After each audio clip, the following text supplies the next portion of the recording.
La réussite professionnelle n'est pas le fruit du hasard, quel que soit le secteur d'activité. Elle exige de définir les modalités et planning pour atteindre les résultats escomptés. Ces notions sont ici inculquées aux élèves du groupe scolaire Les Oliviers par un panel de conférenciers triés par Emoneli, structure de communication orientée vers les institutions et les écoles.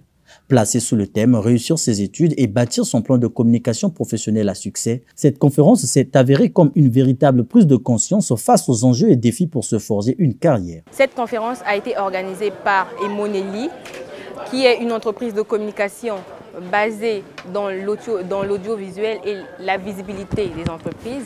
Et nous avons également une optique qui parle dans l'éducation. C'est vraiment très crucial d'emmener les jeunes à la prise de conscience. Pourquoi? Parce qu'on a constaté que ce qui était avant, donc avec nos anciens, ce n'était pas pareil. La génération que nous sommes aujourd'hui nous permet de facilement s'ouvrir, de facilement apprendre. Les choses évoluent. Étant donné que les choses évoluent, même l'apprentissage, le système éducatif doit changer. À entendre les panélistes, la réussite requiert la détermination à atteindre ses objectifs, ses aspirations et son ambition. En clair, il faut élaborer un plan de carrière en fonction duquel on évolue. Donc, une fois que vous avez votre plan de carrière, vous avez les entreprises, il faut maintenant regarder le profil. Le profil, ça veut dire c'est le savoir-faire, le savoir-être et le savoir qui va vous permettre d'exercer ce métier. Quatrièmement, vous devez maintenant vous pencher sur quelle est la formation qu'il vous faut pour atteindre cet objectif.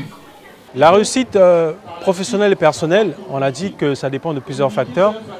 Premier facteur, ce facteur éducationnel, parce que les nations fortes se basent sur l'éducation. Et c'est un pilier fondamental parce que, comme le dit aussi les objectifs de développement durable des Nations Unies, tous les enfants ont droit à l'éducation.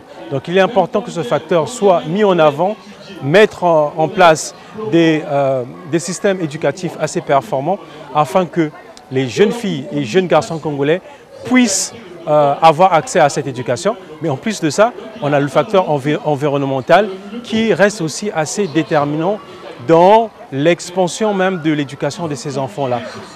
Il revient peut-être des pouvoirs publics, de la société civile aujourd'hui de pouvoir mettre en place un environnement sain, attractif, qui permettra aux plus jeunes de pouvoir avoir cette éducation de qualité. Outre la thématique principale, les élèves ont été sensibilisés sur l'intégration académique via Campus France et sur le personal branding. Cette conférence m'a permis aussi de rectifier beaucoup de choses. Je vais mettre de la vigueur. Comme Jay Stuart le dit, la réussite ne vient pas que du fait de le vouloir, mais aussi du fait de le vouloir tout en étant conscient de ses propres fautes et acquérir et toujours comprendre comprendre le système qui tourne autour du sujet.